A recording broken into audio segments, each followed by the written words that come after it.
یاد رکھیں اگر آج جوانی ہے تو بڑھاپا آئے گا، آج اگر صحت بالکل ٹھیک ہے تو آہستہ آہستہ خدا نخواستہ قوا اور اعصاب کمزور ہونے لگتے ہیں۔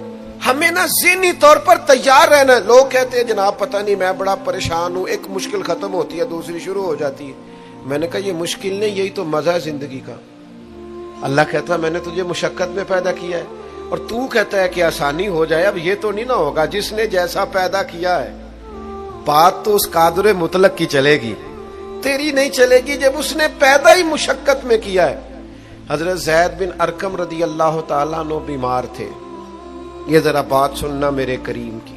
اللہ کے پیارے حبیب علیہ السلام تیمارداری کے لیے تشریف لے گئے تو حضور سید عالم علیہ السلام نے جا کر جناب زید بن ارقم کی طبیعت کو دیکھا تو کمزوری تھی اور وہ پریشان بھی تھے۔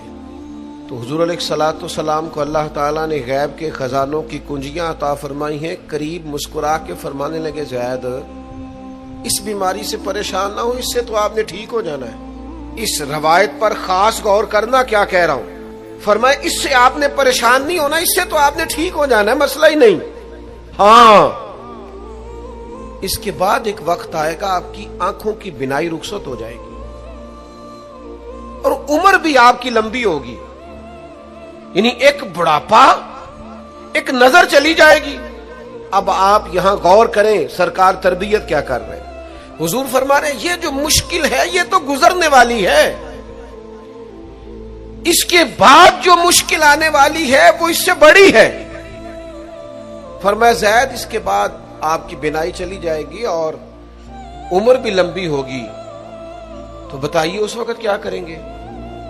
تو حضرت زید بن ارقم رضی اللہ تعالیٰ عنہ عرض کرنے لگے یا رسول اللہ میں اللہ کی رضا پر ثواب کی نیت سے صبر کروں گا۔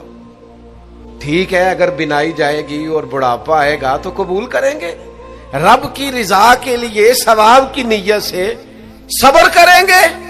ایسے بھی کبھی دنیا میں میدان لگتے ہوں گے کہ بیماری آئے گی، بتایا جا رہا ہے اور پوچھا جا رہا ہے کہ تو کیا کرے گا، تو بتا رہے یا رسول اللہ صبر کروں گا، تو نتیجہ بھی وہیں بیان ہو رہا ہے، یعنی سارا سودا نقد و نقد۔ اسی وقت ہتھیلی پہ سرسوں جم رہی ہے۔ حضور نے فرمایا کیا کرو گے؟ یا رسول اللہ صبر کروں گا اللہ کی رضا کے لیے ثواب کی نیت سے۔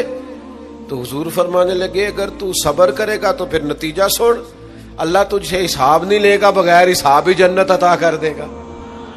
او میرے بھائی ایک مشکل سے آپ گزر گئے، اب آپ کو اگلی مشکل کے لیے تیار رہنا ہے۔ بدر ہو گیا، معرکہ بدر ہو گیا، بہت بڑی کامیابی سمیٹ کے مسلمان لوٹ آئے، پورے کفر پر دھاک بیٹھ گئی، بڑے بڑے موٹے کافر سارے بدر میں مارے گئے، ابو جہل مارا گیا، عتبہ عتیبہ مارے گئے، چوٹی کے کافر مارے گئے، تو کیا اس کے بعد پھر معاملہ ختم ہو گیا؟ اتنی بڑی فتح سمیٹ کر مسلمان آئے، لیکن تھوڑے ہی عرصے کے بعد احد میں جانا پڑا۔ بھئی آپ تو فتح یاب ہو گئے، کامران ہو گئے، اور اس وقت 313 تھے، اب تو 1000 تعداد ہو گئی، لیکن اس کے بعد جو مشکل آئی اس سے بڑی آئی۔ 70 صحابہ شہید ہوئے، سعد بن ربی شہید ہوئے، حضرت عبداللہ بن جہش شہید ہوئے، حضرت امیر حمزہ کا سارا وجود کاٹ دیا گیا، آنکھیں نکال دی گئیں، ہونٹ کاٹ دیے گئے۔ اس کے بعد جو مشکل آئی اس سے بڑی تھی، صبر سے برداشت کی۔ حالات ٹھیک ہو گئے؟ نہیں، خندق تیار ہے، معرکہ تیار ہے، اور قحط کا زمانہ اور کڑاکے کی سردی، بھوک کا یہ عالم کے لوگوں نے پیٹ پہ پتھر باندھ لیے، لیکن خندق کھودنی ہے، میدان میں رہنا ہے۔ یہ معاملہ ختم ہوا تو کیا بات دب گئی؟ عمرے کے لیے گئے تو انہوں نے حدیبیہ میں روک لیا۔ اب کیا یہاں معاملہ رکا؟ نہیں، پھر فتح مکہ کی باری آئی، پھر تبوک۔ میرے رسول پاک علیہ الصلوۃ والسلام نے پوری دنیا پر اسلام کا جھنڈا لہرا دیا۔ کہاں کہاں تک اسلامی سلطنت پہنچ گئی۔ جناب عمر کے زمانے میں وہ قادسیہ کے علاقے، روم، ایران، تو کیا قربانیاں ختم ہو گئیں؟ بس طاقت آ گئی، قوت آ گئی، ہمت آ گئی، ہزاروں علاقے زیر نگی آ گئے، ختم ہو گیا معاملہ؟ نہیں، جناب عمر شہید ہوئے، پھر حضرت عثمان شہید ہوئے، حضرت علی نے 9 سال یا 13 سال کی عمر میں جہاد شروع کیا تھا، عمر میدانوں میں گزری، پھر مولا علی شہید ہوئے۔ اب کیا آسانی ہو گئی، آسودگی ہو گئی؟ نہیں، یہاں تو باریاں ہیں امتحان دینے کی۔ امام حسن کی باری آئی تو زہر دے دیا گیا، انتڑیاں کٹ کٹ کے گرنے لگیں، اور حسن ابن علی کا جب جنازہ اٹھا تو سب سے زیادہ رو رو کے پلو سید عائشہ صدیقہ کا بھیگ گیا، اور جو سب سے زیادہ ستاتا تھا مروان، وہ بھی ایک نکر میں کھڑا ہو کے رونے لگا۔ تو کسی نے کہا ساری زندگی تو نے فاطمہ کے بیٹے کو ستایا ہے، ظالم آج روتا کیوں ہے؟ کہنے لگا میری مخالفت اپنے جگہ پر، جو اٹھ کے جا رہا ہے وہ رسول پاک کا مکمل نمونہ تھا۔ اس میں کوئی شک نہیں کہ صبر، رضا، استقامت، حسن عمل، حسن کردار، اخلاق عظیم یہ ختم تھے۔ تو یہ امتحان تو جاری رہا۔ امام حسین کی باری آئی، چھوٹے تھے، زیادہ لاڈلے تھے،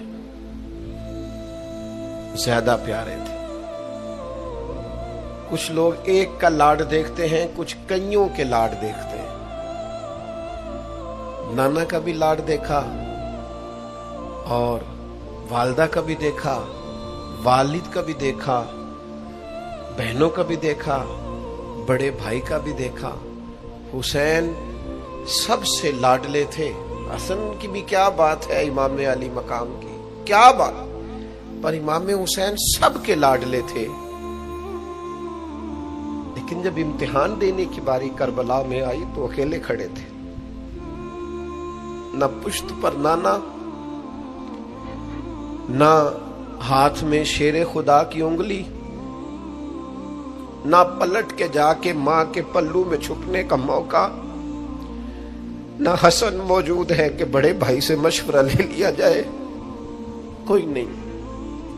یہ کون ہے اٹا ہوا، غبار میں اٹا ہوا؟ یہ نبی کا نور عین ہے، یہ بالیقین حسین ہے، اکیلے، اور باقی جتنے تھے وہ سارے چھوٹے تھے۔